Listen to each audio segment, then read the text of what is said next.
नमस्कार दोस्तों, मैं डॉक्टर संजय चौहान अमृतसर से। मित्रों, बोल बोल चैनल के माध्यम से हम किसी न किसी प्रसिद्ध हिंदी साहित्य पर चर्चा करते हैं। आज इस संदर्भ में हमारे पास समकालीन कवि सुखदर्शन जी की काव्य पुस्तक संघर्ष के लम्हे पर हम बात करेंगे। डॉक्टर सुखदर्शन जी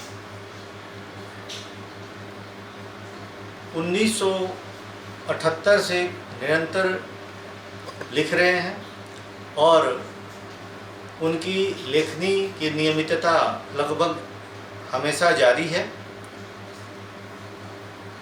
सद्य उनकी तुरंत तत्कालीन प्रकाशित पुस्तक संघर्ष के लम्हे उसी की एक अगली कड़ी है।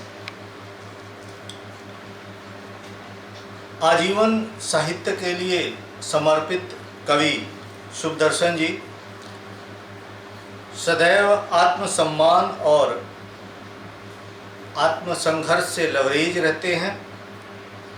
उनकी कविता की सर्वाधिक विशेषता है उनकी स्पष्टवादिता। अनेक संघर्षों विद्रूपताओं से संघर्ष करता हुआ कवि सुखदर्शन, लड़ाई खत्म नहीं हुई, संघर्ष जारी है। संघर्ष बस संघर्ष, संघर्ष ममता का, संघर्ष का छोर नहीं, और संघर्ष के जख्म जैसे संग्रहों से निकलकर संघर्ष के लम्हे तक पहुंचता है। कवि की प्रारंभिक रचनाओं में जो संघर्ष, जो राजनीतिक, सामाजिक, धार्मिक विसंगतियों के प्रति संघर्ष था, वह निरंतर जारी है। कवि सबसे संघर्ष करता हुआ सामाजिक स्तर पे, प्रशासनिक स्तर पे निडरता से अपनी बात रखता है। तत्कालीन प्रकाशित संघर्ष के लम्हे काव्य संग्रह उस संघर्ष की अगली कड़ी है। इसमें कवि सामाजिक विद्रूपता, धार्मिक अंधविश्वास, पारंपरिक कट्टरता से निकलकर खुद वर्तमान सरकार के सम्मुख एक चुनौती प्रस्तुत करता है। उसे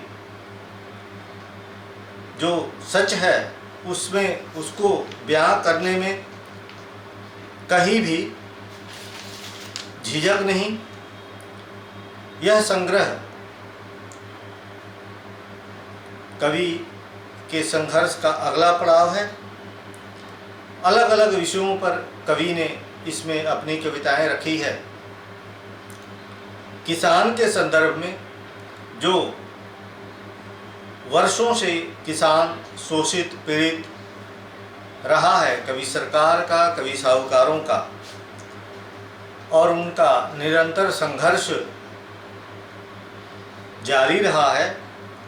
कवि वर्तमान समय में किसान आंदोलन, किसान संघर्ष को केंद्र में रखकर खुद सरकार के सम्मुख चुनौतियां पेश करता है और कुछ हद तक तो वह सरकार को खुद ललकारता है कि यह जो किसान है, इनका जो मौलिक अधिकार है वह मिलना चाहिए।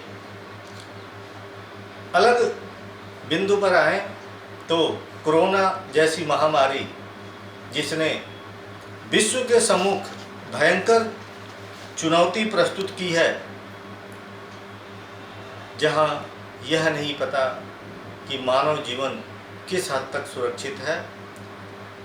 विश्व के सभी देशों ने अपने ढंग से प्रयास किए हैं, परंतु कवि भारत सरकार द्वारा किए गए प्रयास की धज्जियां उड़ाता हुआ नजर आता है, जहां लॉकडाउन के नाम पर असंख्य प्रवासी मजदूरों ने अपनी जानें गंवाई। उनको सहयोग के नाम पर जो शासन प्रशासन द्वारा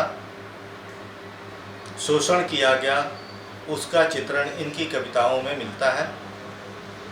कवि राजनीतिक आकाओं, राजनीतिक व्यक्तियों का भी अपनी कविता में बहुत बारीकी से चित्रण करता है। उनकी कथनी और करनी में कितना अंतर है, इसको कवि बहुत सूक्ष्मता से और विद्रोही रूप में दिखाता है। एक अलग संदर्भ में जो आज का युवा वर्ग है, जिसका विदेशों में जाने का जो ललक है, चाह है, उसके प्रति भी कवि चिंतित है। वह कहता है कि नौकरी रोजगार के लालच में युवा वर्ग विदेश में तो चला जाता है, लेकिन वह फिर लौट के नहीं आता। जिस माँ बाप ने जिस उम्मीद से, जिस उत्साह से उसका पालन पोषण शिक्षा की, वह उनको पुनः अकेला छोड़ने के लिए बाध्य हो जाता है। कवि को अपनी जो भारतीय संस्कृति है, भारतीय जो परंपरा है, उसके प्रति लगाव है, लेकिन अंधविश्वास और जो उसकी कुरीतियाँ हैं, उसके खिलाफ वो चुनौती प्रस्तुत करता है। अन्य संदर्भों में माँ शीर्षक कविता एक माँ की जो भावनात्मक स्थिति है, उसका भी बहुत बारीकी से चित्रण किया है। काव्य संग्रह की प्रारंभिक कविताएं, लगभग आधी कविताएं तो खुलेआम सरकार को चुनौती प्रस्तुत करती हैं, लेकिन जो बाद की कविताएं हैं, कवि अधिक भावुक हो जाता है, अधिक भावनाओं में आकर वो कविताएं लिखता है, जो प्रत्येक व्यक्ति के मन की बातें हैं, प्रत्येक मन की भावनात्मक बातें हैं, उसको बयां करता है। कवि सुखदर्शन जी का यह काव्य संग्रह निश्चित रूप से अति महत्वपूर्ण है, विशेषकर समकालीन संदर्भ में। जो समकालीन समस्याएं हैं, जनमानस के सम्मुख, सरकार के सम्मुख, उसको कवि निष्पक्षता से अपनी कविताओं के माध्यम से अपने विचार रखता है। तो इस काव्य संग्रह के लिए डॉक्टर सुखदर्शन निश्चित रूप से बधाई के पात्र हैं, जिन्होंने इतनी अच्छी कविताओं से सजी हुई यह पुस्तक हम पाठकों के सम्मुख प्रस्तुत की है। धन्यवाद।